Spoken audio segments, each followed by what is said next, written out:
But we have other companies and people to talk about. So let's move on to talk about Roux Marnitz, who's a character I've met a few times back in the 1990s, but never knew as well as Jeremy and the boys. I think you knew him more intimately than I ever did. He was a very secretive guy. Quite secretive, quite conservative. What was his background? How did he? I mean, I know that his success was bringing in Hitachi mainframes to compete with IBM, which was the dominant player in the mainframe business in the 1990s. And those Hitachi mainframes became, I think Hitachi, this became the most successful market for Hitachi mainframes outside of Japan, if I'm not mistaken. That's all Roux Marnitz is doing. Was he always an IT guy, or did he come from industry? So, yeah, he was always an IT guy. So he actually founded a company called Persetel. Persetel, I remember that. Okay, so Persetel, and then he sold.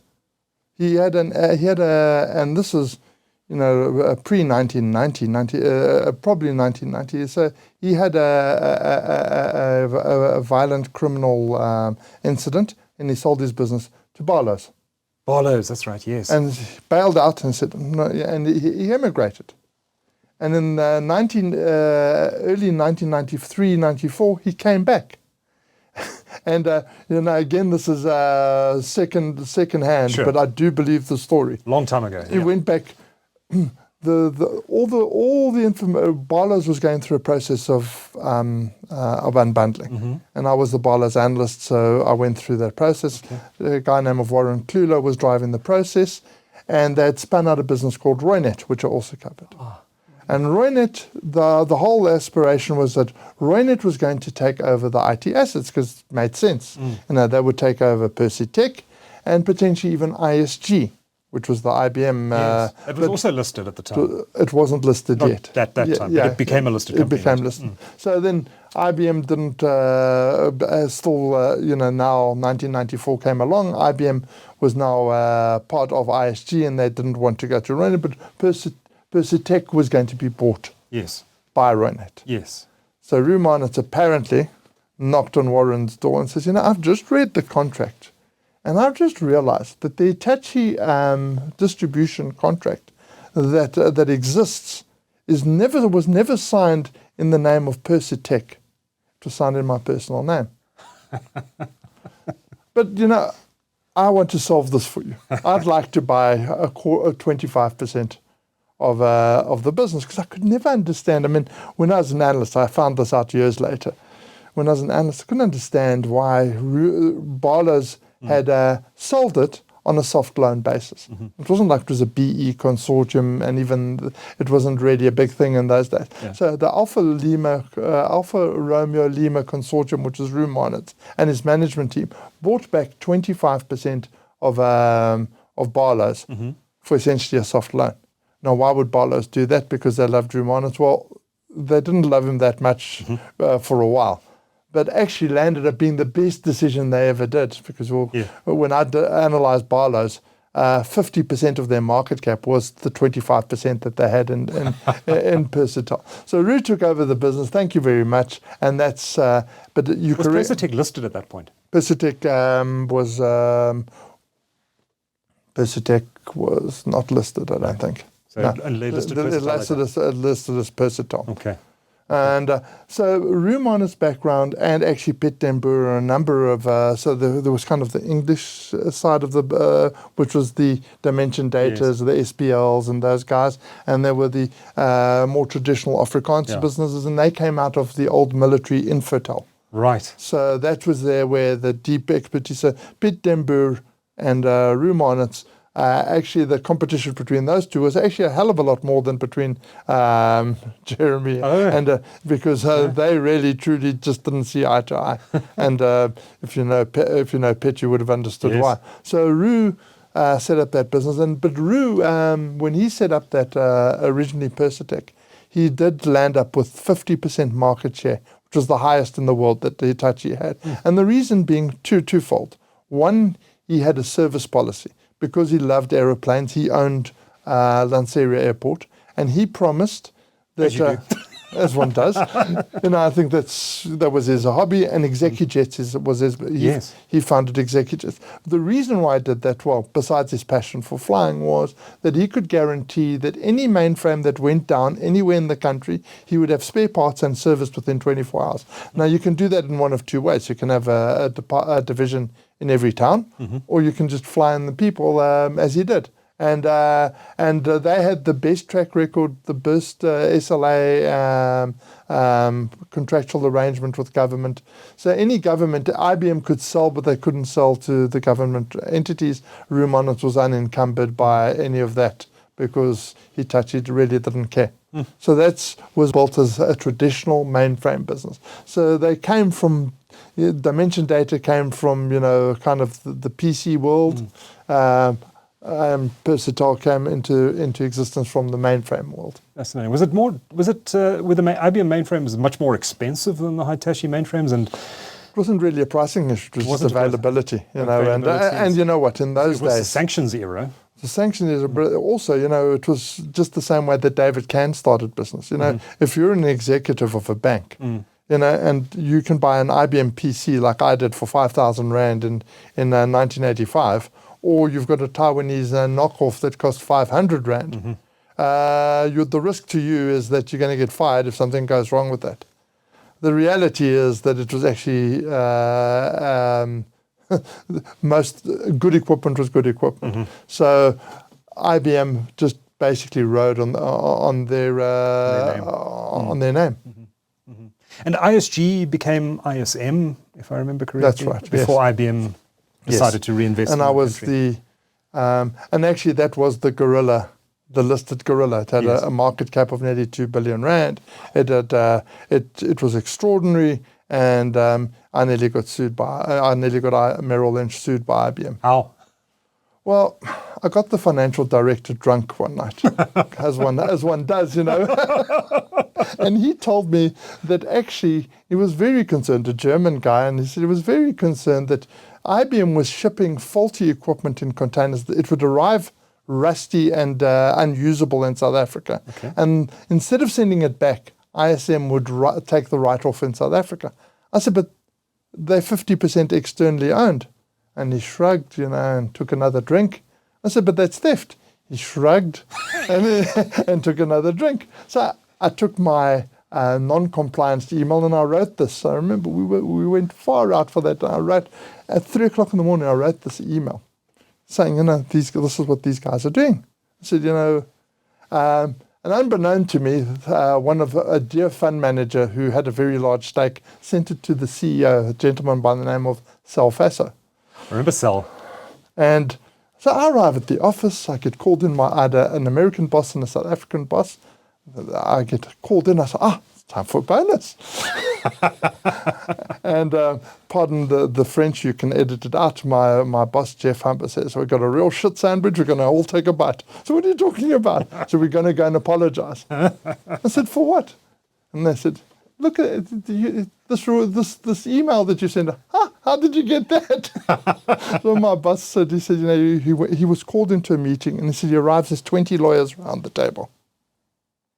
And he gets this letter sent across to him, and he says he just wanted he knew the worst part of this meeting was that that he was going to have to look up. He's going to hate me for mentioning this.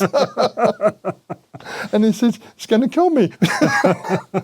So I went to the meeting and they said, we demand you retract this. So I said, look, I apologize if you took any personal affront, because I think I called him a crook. So I said, I do apologize. And it was completely out of I said, and we want you to retract this other part. I said, I won't retract that. My boss goes, and there's the CFO. I can see he's sweating because he thinks I'm going to spill them. I said, if you can show me that I'm wrong, I will retract. Otherwise, I'm not retracting. So the lawyers all went out. They came back 5 minutes and said, we accept your apology. And then Sal Fasso was promoted to head up IBM in Siberia.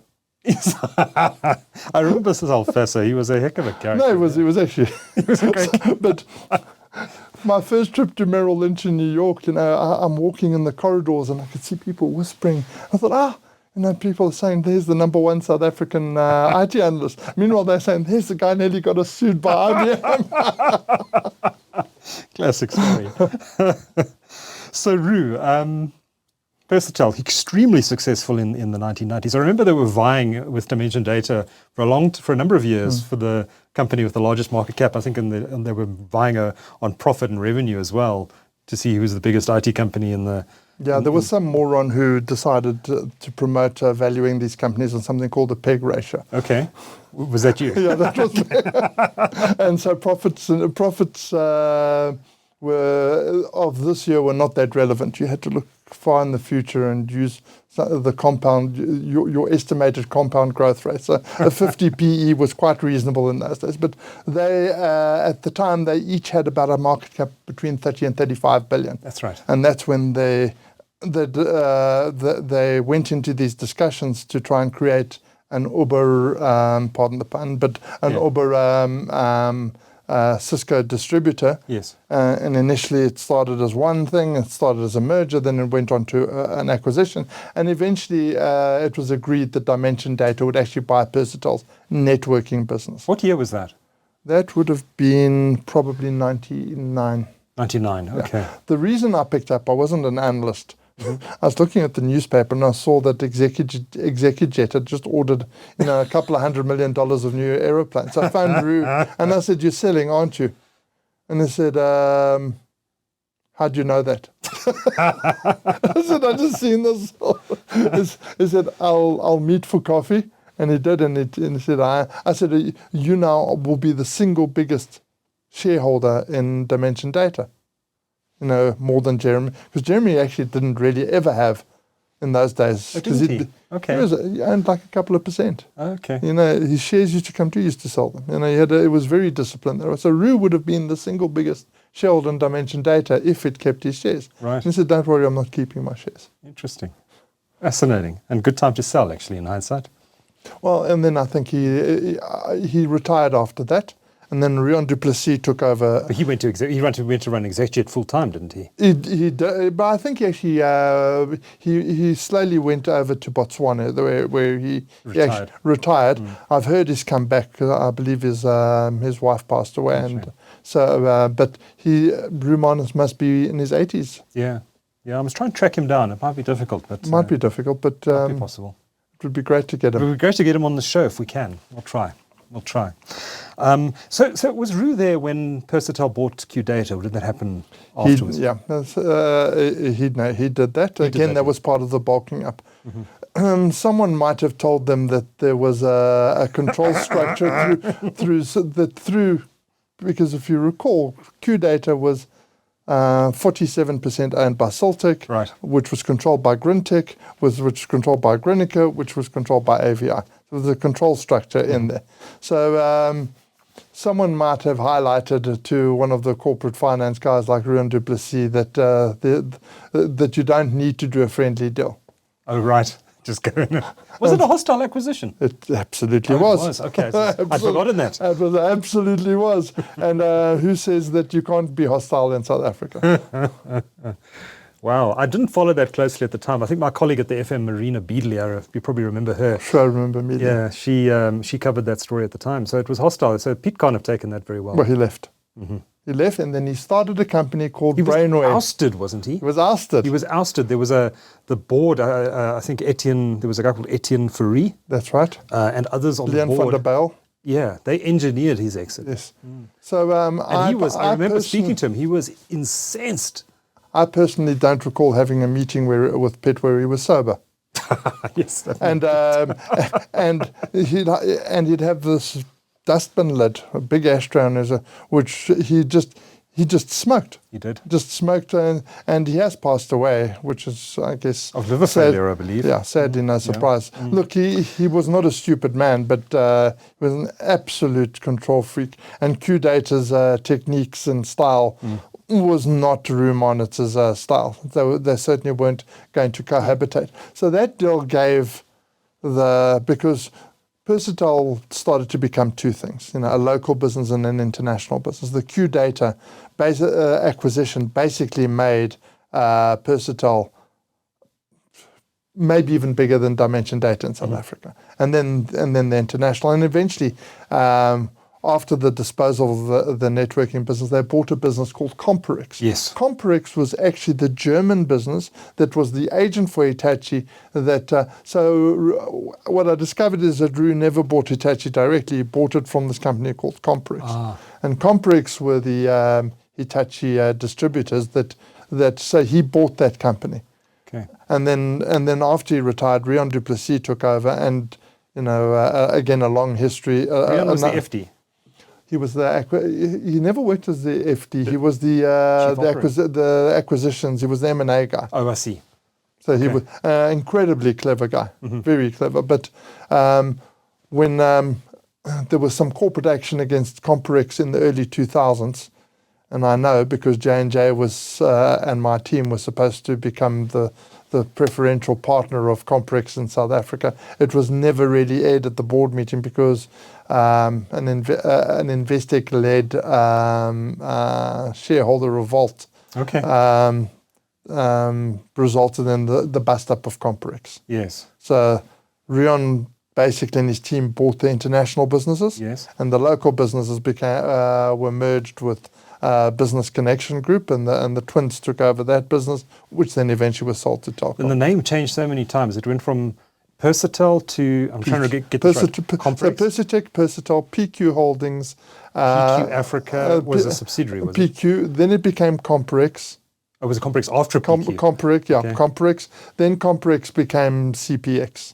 BCX. BCX, yes. BCX. And then they brought in the Mopetline twins. Business Connection was actually their business. Yes. So they were. They basically merged the business, and the twins basically did a great job of running that business. And there was a guy called Peter Watt who was running the business for a couple of years. So Peter Watt and myself first met at another company that we're going to discuss, which was the Altron Group. Yes. So he was the CEO of Altron.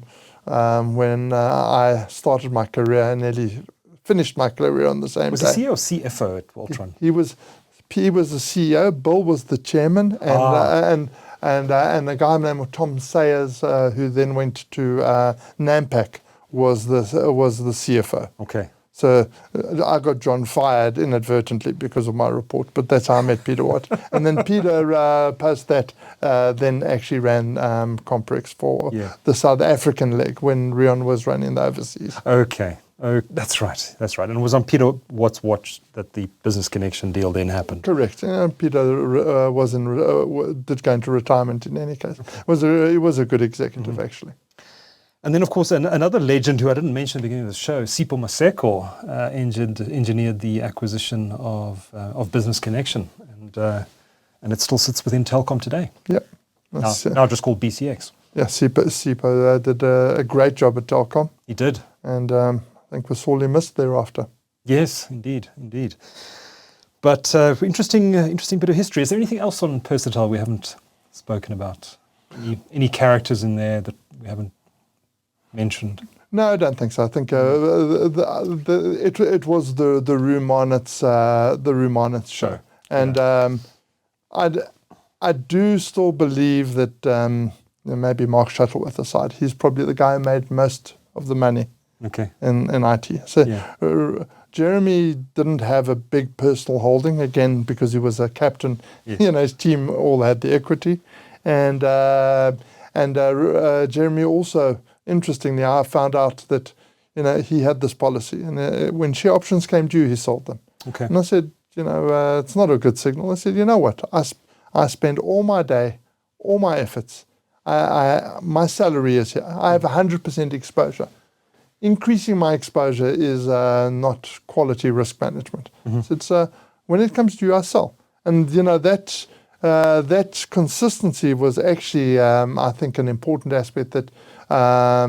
Was great evidence when he was accused of front running and selling his shares before the crash. Right. So when questioned, I was told this behavior was consistent throughout. So you can't accuse a man of being an idiot for selling early for 15 years, and the one time, where the share price went down, and he behaved in exactly the same way throughout that entire course, and suggest that was unusual behavior. Nothing if not consistent. Yeah. Bill Venter. We could do a whole show on this particular topic, I think, on his own. A lot of the stuff that Bill did was before my time, before yours too, actually. He's retired now, of course, living in the south of France, I believe. He must be well into his 80s, if not his 90s by now. He's at least mid-80s, and I don't believe I believe he's not very well. So I've heard the same. it's just, but an absolute legend. What an absolute character, but a real entrepreneur. And really, funnily enough, when I first did my IT report and the combined market cap of all the companies was 2 billion rand, my boss took me aside and said, "This is very nice. But actually, stop wasting your time and do a report on a decent company like Altron or Roux." Which I said, "Listen, do me a favor." I said, "This will be a hobby, and I'll focus on those because I know that's where the money will be made for us." So, but trust me on this. I said, yeah, fine, but I don't want to, so I kind of gave myself a double job. But that is how I made acquaintance with Dr. Venter, because he complained that finally Davis Borkham had an electronics sector analyst, and he was writing these rubbish reports on these silly little companies where it was the report. So I said, okay, and actually that report was what basically made my career. Writing the first report on Altec. Okay, on Altec. On Altec. Was Craig Venter running it back then? No, he wasn't. Craig was employed in the business because Bill put his kids through the mill. Yeah. The CEO was a guy named Peter Wilson. Okay. And so I went and analyzed the business, and I did my report, and of course just completely new to that industry, and I didn't really understand the hidden rules and the genteel nature of stockbroking. Like, we were sponsoring brokers for 50% of the companies. I didn't realize that Davis Borkham here was proverbially known as the buy broker because they never had a sell. And of course, my first report unfortunately came out as a sell.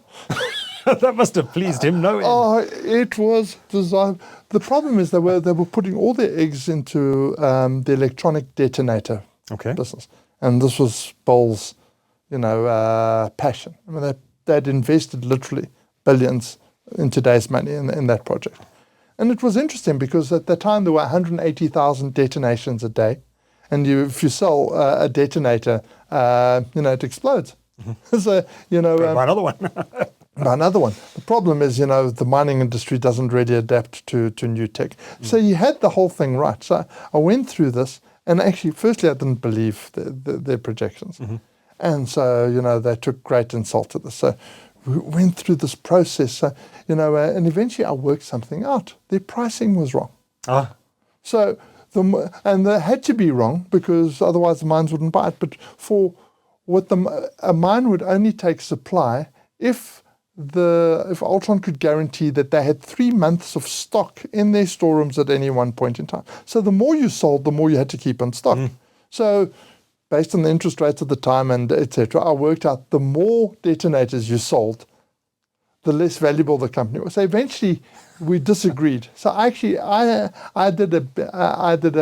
they insisted on a sensitivity analysis, and the sensitivity analysis went to 45,000 detonators a day. So here was the nuance in the report that only people reading understood.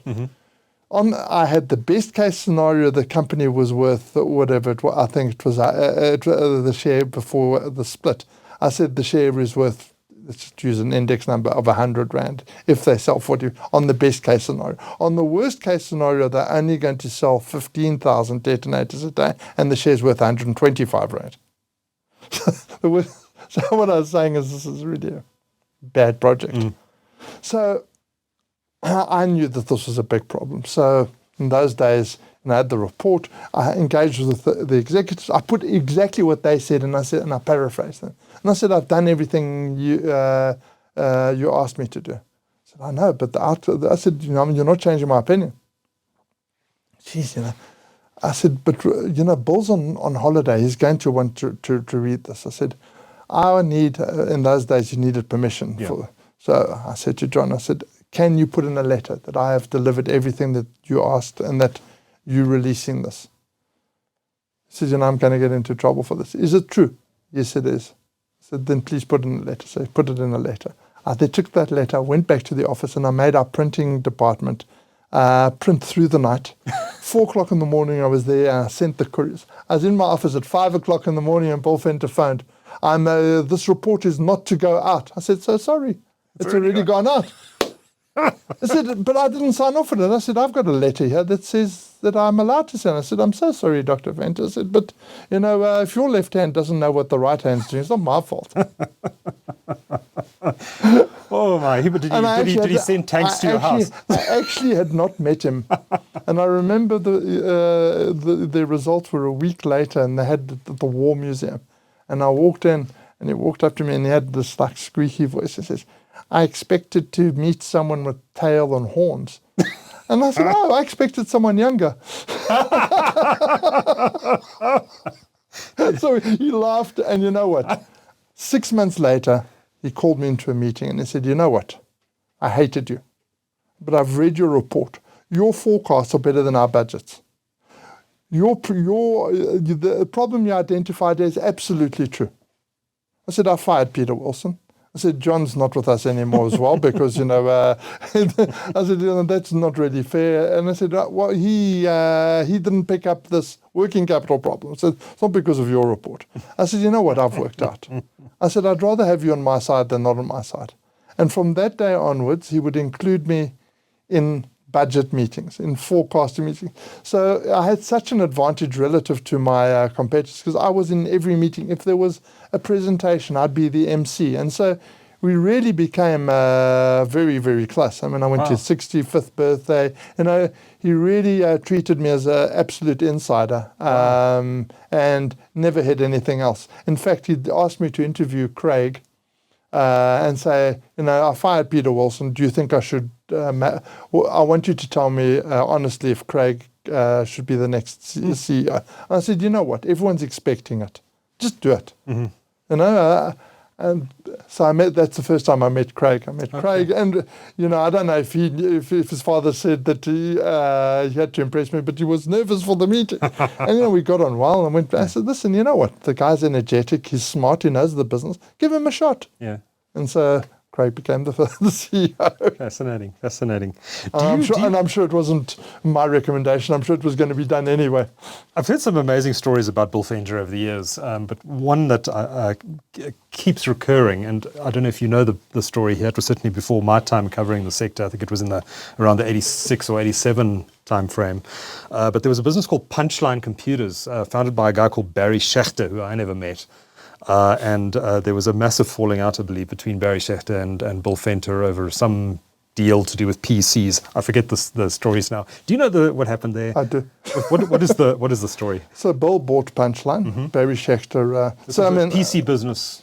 So it was a PC business, and it was basically the first Incredible Connection. Okay. They had a store. You could go and buy, Lotus 1, 2, 3 or whatever it was, they'd have a shrink wrap, but it was focused on the PC side of the business, right. And Bill was prescient enough to know he's got to get into this market. And this company called Punchline was doing incredibly well. It was before my time. Mm-hmm. And I did meet Barry Schechter, who had a different story completely. So I'm going to tell you Bill Venter's side of the story.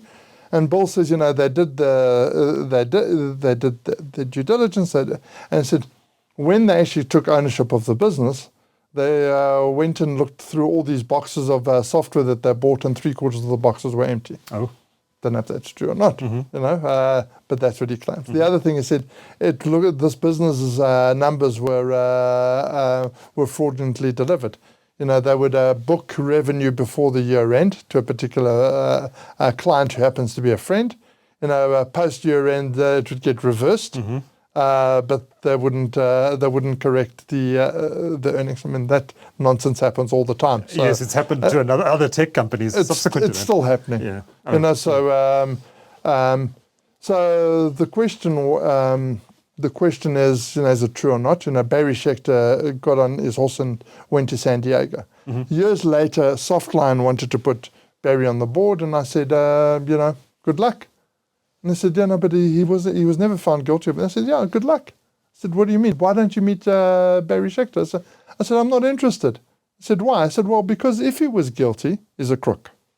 And if he was innocent, he's an idiot because he should have stayed behind and defended himself. I said, either way, I don't think you should. I said, you do what you want, and they did put him on the board. I did meet him, and I found him quite an engaging, clever guy, but I don't know if the facts were right, but it was in the sanctions era, and he said, look, I wanted to get out of here. That's the reason I sold my business.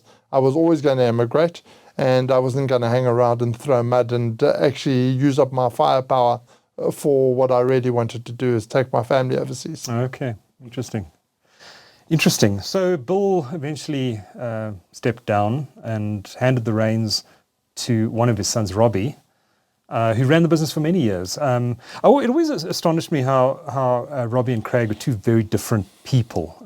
Robbie was much more, how would I describe this, more conservative, more almost level-headed, I guess. Craig was more rah-rah, let's do it, gung-ho, out there, had a very different management style. Probably rubbed up a lot of people the wrong way over the years, actually, because I believe his management style was quite aggressive.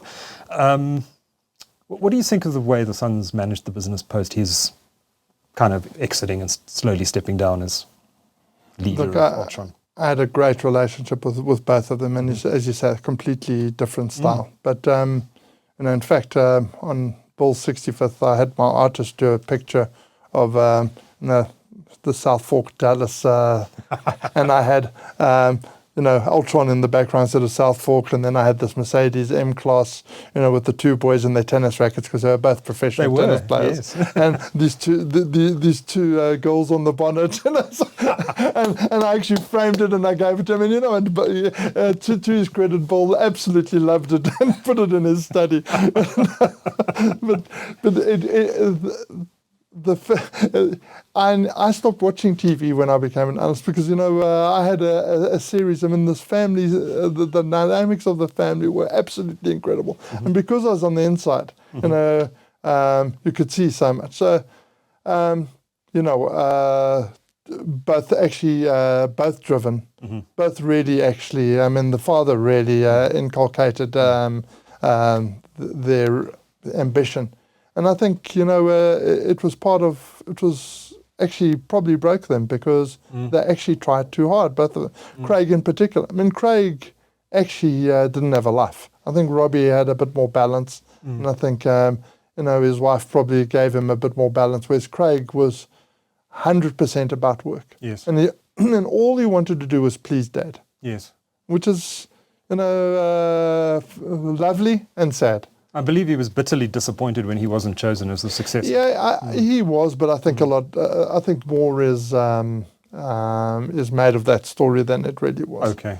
He didn't get the opportunity, but we kind of doubled his efforts, I think, then at Altec. And you know what? In any company, you get the good times and the bad times. Sure. And there are lots of reasons why Altron started to trade at a deeper and deeper discount. Yeah. There are lots of reasons why the value was trapped, and one of the biggest issues was the control structure, the control shares. Remember, they had the N shares, and people didn't like that. And then, of course, a lot of the business was driven out of parastatals, and so all of this played a factor. So everyone forgets about all the good things that they actually did over 10, 15 years before, the reins were truly handed over outside of the family. And actually, Mteto was appointed by Anthony Ball. Right. The control of the business was handed over to Anthony Ball. And that's what people don't understand. Anthony got a stake, but the control was never really given up. It was just extended. He was looking after the family's interests. So he was looking after the family's interests, and he could rely on the trust that's still, I'm not sure how much they own, but it's probably still 25 or 35. Well, they've been buying more shares. Value Capital Partners has been buying up more shares. Yeah, I mean, they've done an incredible job of unlocking value. Yeah. And of course, the business today led by Werner Kapp, a true outsider to the business. I mean, he also next Data. Exactly. He grew up in Dimension Data. Yeah. And became their CEO briefly before heading over to to Altron, but there's so much history to the Altron Group, ups and downs, that it's impossible to chronicle it in a Look, short and podcast episode. and they fought with everybody. I mean, very litigious. I mean,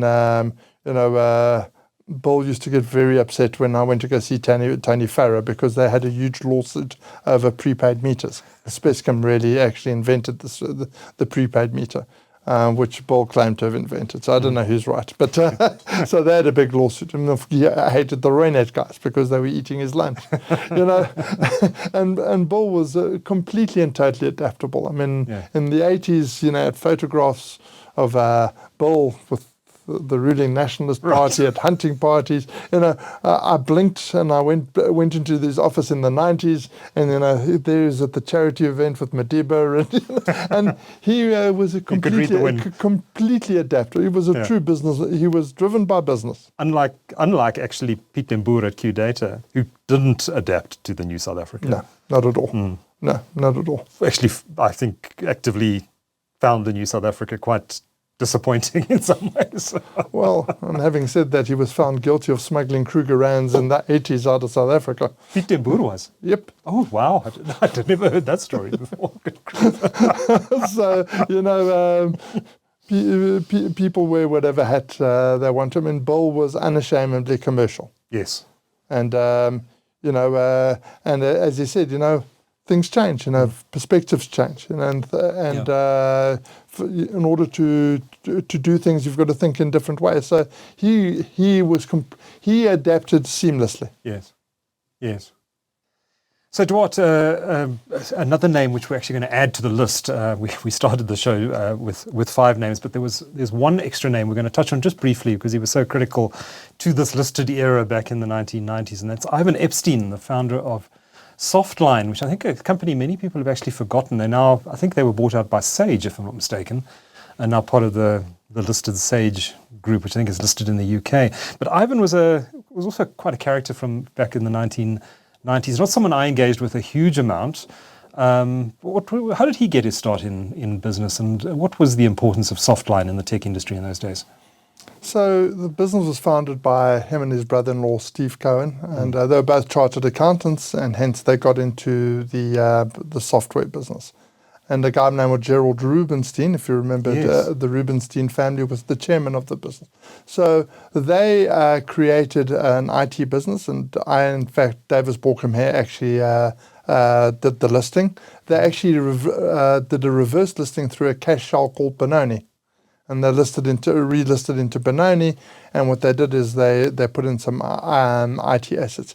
I was not particularly complimentary because of the company at the start, because they had 8 divisions ranging from PCs to mid-range computers to software.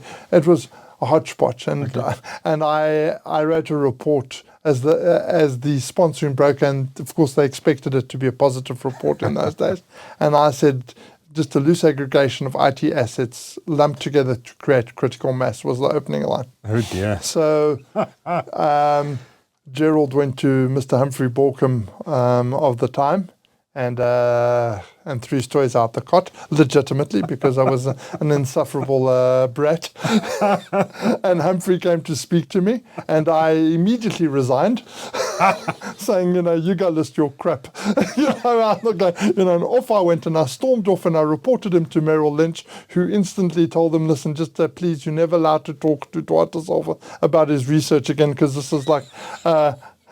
And, I think back at this because, Humphrey's a wonderful man. He was chairman of the JSE, and I still speak to him. And I wouldn't be speaking to me if I'd behaved in that way. It just speaks to what a genteel person he was, because I was impossible. But my report went out, and all my clients knew something. And because, in those days, you had to get permission, and the compliance isn't what it is today. If there was a Latin title, it meant sell. Mm-hmm. So my first Altec report, the title of the report was Tempus Omnia Revelat. Didn't matter what it said under there, because it said market minus or hold. It was irrelevant. My clients knew, because I telephonically conveyed, that automatically means sell. Ignore what it says on the report. And my Softline report started off with the sell. But they worked so hard to get me on their side, and they engaged, and they discussed. And I didn't change my view throughout until when Siltec started to look at its operations and HP pulled out of the country and Siltec's biggest asset was QData and Roux Marnitz basically bought that. The opportunity came to buy the best local grown accounting package called Pastel. A guy named of Ivan Ferrer was the founder of the business and actually a joint venture to Siltec. And they managed to buy that. And that basically made them a player in the software arena, and the rest is history. The business grew, they sold to Sage, and Ivan and his team were incredibly successful and made a lot of money. Did he stick around after the Sage acquisition? He stayed. He was a senior exec at Sage for quite some time. I lost track of him, and I believe now he's basically a deal maker and has got a stake in quite a number of businesses, including some in South Africa. Okay. Well, we must try and get him on this show either for season 1 or season 2. Be interesting to chat about that era with Ivan Epstein. But back to our list, and Jens Montanana, interesting guy as well. He founded DataTech, I think around 1993-94, also around the turn of around the first democratic election, and listed that business on the JSE pretty promptly, and has subsequently built a global IT empire. Still, funnily enough, listed on the JSE with a secondary listing, I think it is, in London still. Or that I think they may have terminated that listing a few years ago, now that I remember that. But Jens, an interesting character, British. I think he was referred to for many years as the governor. Not sure why. Tell us a bit about Jens and your engagements with him. Yeah, I wasn't that close to the DataTech crowd. They listed, and when they listed with a market cap of 50 million rand. Right. And all they had they simply were a US robotics business. That's right. I think US robotics modems. Yes, remember the old. Yes, I bought my first modem from Jens Montanana. That's right. It was a US robotics. And I looked at it and said, "What is this rubbish?" Yeah. And then Jens started to do what everyone else started to buy. Yes. And, he obviously had an eye for it. But the real turnaround for Jens, and I'm probably going to get someone else into trouble, was at the time, Dimension Data was flying high. DataTech was a minion in many regards. And, of course, they subsequently did very well. And actually, some of their team members, like Dana Base went on to found Front Range and was the guy who ran Verizon. They had some really good executives, and they started to occupy some interesting spaces. But the real turnaround for that business was actually the institutions. I'm going to avoid using which they were, but there was an institution that came to me and said, it wasn't my idea. They came and explained it to me. I said, you know what? Dimension Data through the MIT structure is controlled by Sanlam. We're a large institution and we have no anchor IT investment. We've decided this is going to be our anchor investment. And so we think that this guy is a solid guy. We're going to support him. We're going to back him. But we're going to back him a little bit more than just... vote in favor. And what they did, and I can't verify it, but the actions would suggest that this was correct. They pre-approved transactions that he was going to. So you can go and you can negotiate, knowing that we will either support the issue of shares, or we will actually provide the cash. We're effectively underwriting. I said, obviously, we always reserve the right. I said, but we are supporting you and we're backing you. And that institution landed up owning a significant stake so that they could actually have a position in the IT space. Great strategy. Worked for Jens, and Jens didn't disappoint in terms of what he did. But they were modem people. Yes, originally. But he demonstrated his ability. And actually, you know what? After all is said and done, guess which company still exists and still has a And name is in still South listed. Datacraft. And DataTech. Dimension, DataTech, Yeah. Dimension Data's gone, Persetel's gone, but so you've got to did something right. Yeah. But they never Longevity. quite made the headlines Yeah. like the others. They didn't, but they've certainly had the longevity, and I think they were worth at one stage more than Dimension Data in terms of their market cap. Well, I think when Dimension Data collapsed, exactly. maybe Spectrum was valued more than DataTech. True. But Jens, a very private sort of guy. He never. We don't know much about him. He's always kind of worked behind the scenes. British national. I think he lives in the UK now. For some reason, still listed in Johannesburg. I don't quite understand why, because most of their business is actually abroad. Every 6 months he's reporting to investors here in Johannesburg. Why do you think DataTech keeps its Joburg listing? Why do people go to Australia? Because you'll see lots of reasons. Because of the synergies, because of this, because of that. It's because the executive either wants to live there or has got some attachment. And there is business here, and I guess it's a recognition of giving something back. So I think it's great. I think it's supportive. And I think, long may it last. But actually, DataTech was probably, of all of them, probably the only, besides Front Range, the only other company that made a success of the US. Yes. And so that there was talent there. Yeah, and they made some very smart acquisitions. Some of it using expensive paper, which they all did. In hindsight, issuing paper on a high multiple to buy sounds trite, but Pitt got it wrong. EOH eventually got it wrong. At the end of the day, if you play the game to the extreme, it's a Ponzi scheme. Yes. Yeah, interesting. Asher Bobot, of course, is another interesting character who... I suspect you won't get Asher on the show. You've certainly fallen from grace. But Jens, interesting guy, and he's still around, still reporting every 6 months and still running that business successfully. And by all accounts, it's been very rewarding for shareholders, even in recent years. And they had a good chairman. It was Gary Marola, was also a real gentleman. Yeah, and another legend in the sector. Yep. And Datacentrics. Yep. Then, our final name on the list today, Duarte, is definitely a legend in the sector. Knott-Craig, effectively the founder of Vodacom. He started his career at Telkom and was, I think, tasked with some of his team members at Telkom with investigating the mobile opportunity.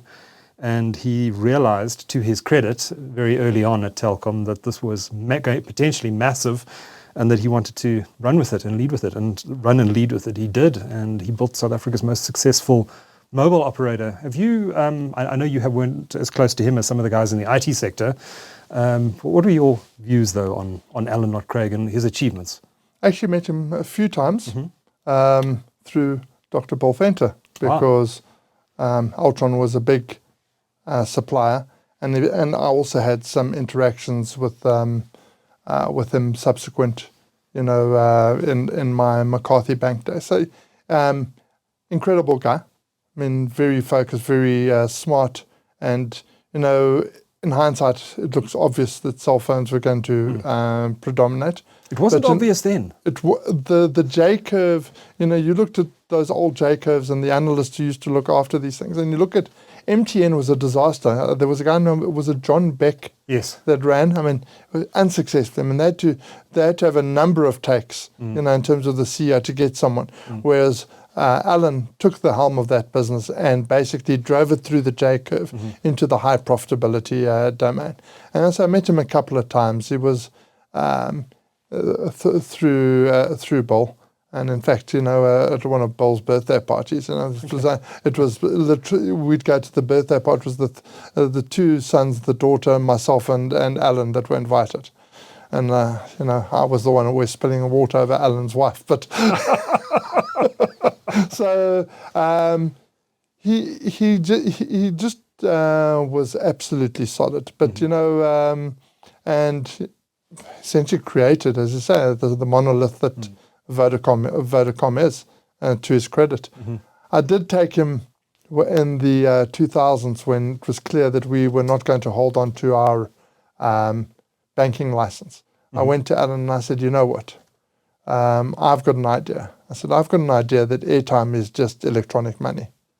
And I said, and on that basis, I think that you should buy our banking license.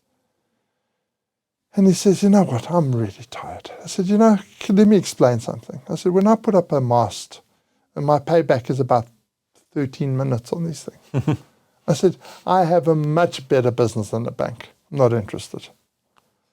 And I thought, well, okay.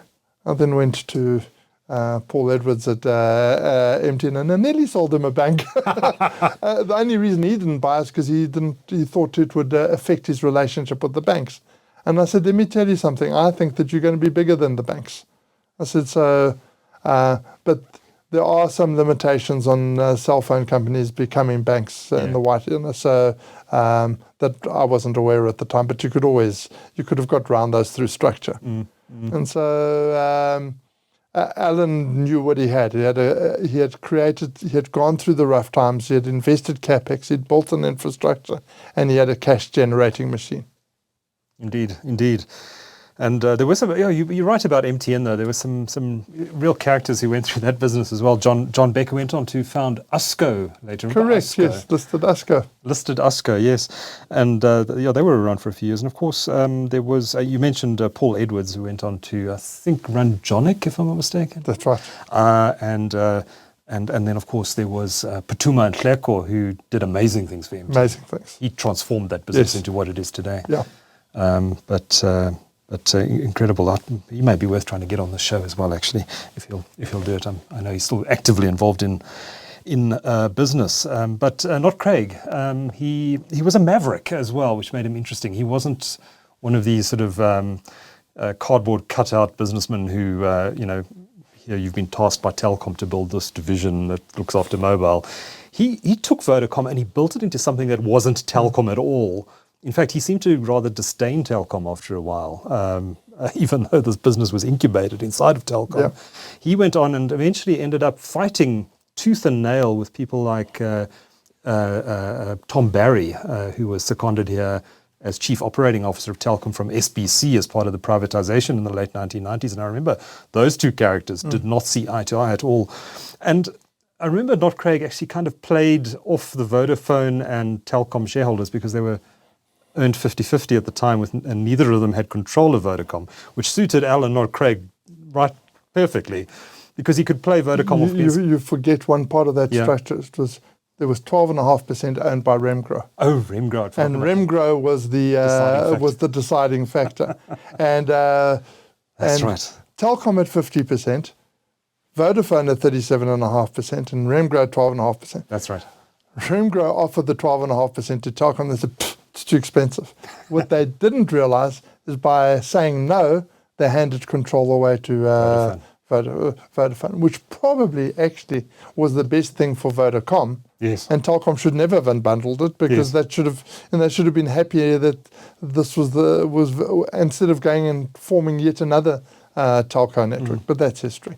So that was one of the biggest mistakes in corporate South Africa was Telkom selling Vodacom back in the day. Well, and it all boiled down to that 12.5%, because if that 12, they would have been quite happy because they thought they had team control, but the 12.5% carried the control. Yes.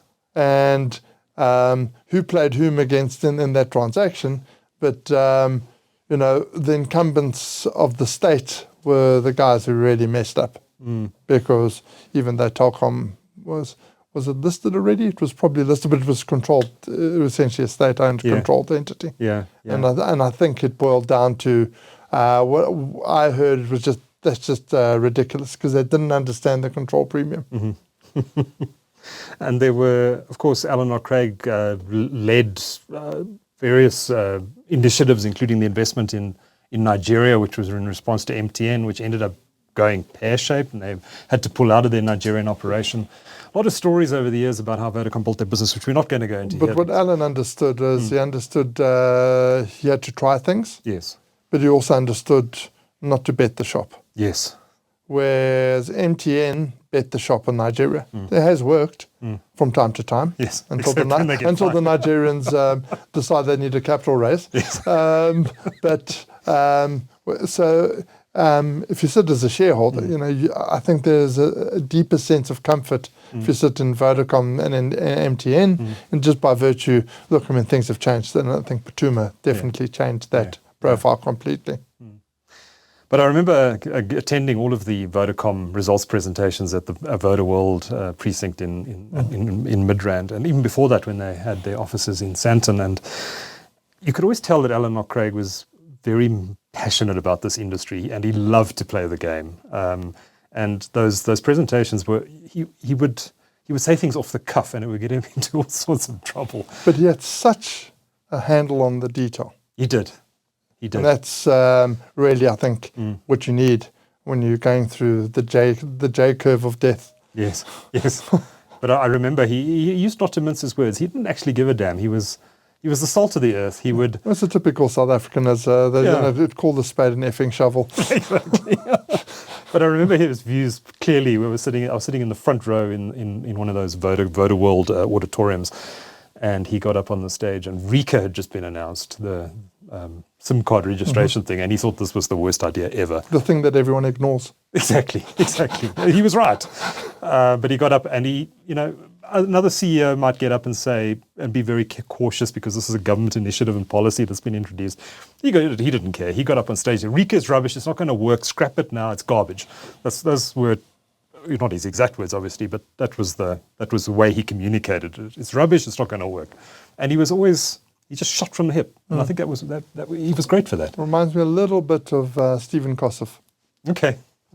A different style of communicating, and I think Stephen uses more four-lettered expletives, but Stephen is also direct like that. And it's refreshing because, it is refreshing. They're not mincing their words, they're not being political, they're sending a message. And, that's a guy that you always knew where you stood, and with Alan, you always knew where you stood. Yeah. And of course, his health, he had some terrible health issues, which eventually caught up with him. He had several heart attacks. I think his first major heart attack was, might have been his first, but he certainly had a major heart attack while he was exercising in the gym at Vodacom. So that's where I met him. I met him soon after he recovered after the first heart attack. Okay. And I actually thought, he was tired. The comment was, I'm generating cash. And I think, it was soon after that they started to play much more of a passive role, and then just obviously suffered, the ill health that eventually, took him from us. Yeah. And then eventually he made what everyone in the industry thinks is a terrible mistake. He accepted a job to go and turn around Cell C, and may have unfortunately been the thing that did him in. Very stressful. We've seen how much stress it's put on the guys at Blue Label trying to turn this thing around. He went in there, I guess, perhaps a little bit of arrogance, thought, look at the wonderful job I did at Vodacom. Why can't I do it again here at Cell C? And he couldn't. And he had another heart attack, and we had a stroke, I think. Yes, that's right. And that forced him out, and he's unfortunately suffered from ill health since. And what do you think it is about CEOs who they've been so successful, yet they feel they've got to come back and try again? Why? What do you think it's in the character makeup of a CEO that's like Alan Knott-Craig that couldn't convince him to retire quietly? You know what? You live your life on the edge. The adrenaline, the excitement, the stimulation, and also, let's face it. People who respect you, who you engage with, and all of a sudden you wake up one day and it's gone. And having sold my business, on the one side you're relaxed. Yeah. And you wake up in the morning, but one day you wake up and you're not on the trading floor, or you're not on the and you say, gee, I miss this. And people like that love to bolt. And we've sadly seen the demise of Mr. Eric Elleron. And there's someone I was very close to, and he's backed a lot of IT ventures in the past. And himself. That was Blue Label, and others. But as you get these people that they're incredible in their own right, and actually, what makes them live to a good old age is being active. Yeah. And the stimulation and the desire. And also, at the end of the day, it's not about building a legacy so much. In some instances it is, but it's also about, creating something of value. Mm-hmm. So there is that. And then the other part of it is they love the game. Mm-hmm. Mm-hmm. Can't give it up. Yeah. Well, there's certainly been some real mavericks in this industry over the years, Duarte. And no doubt we're missing dozens of names of people who have done incredible things in the sector. And of course, you are one of the legends in this space. And I thank you so much for sharing your incredible insights and stories about some incredible people who've done amazing things in the tech industry in South Africa. So thank you for making the time and sharing your wonderful stories and insights with the TechCentral audience today. Much appreciated. Thank you, Duncan. It's been a privilege to be associated with all these people.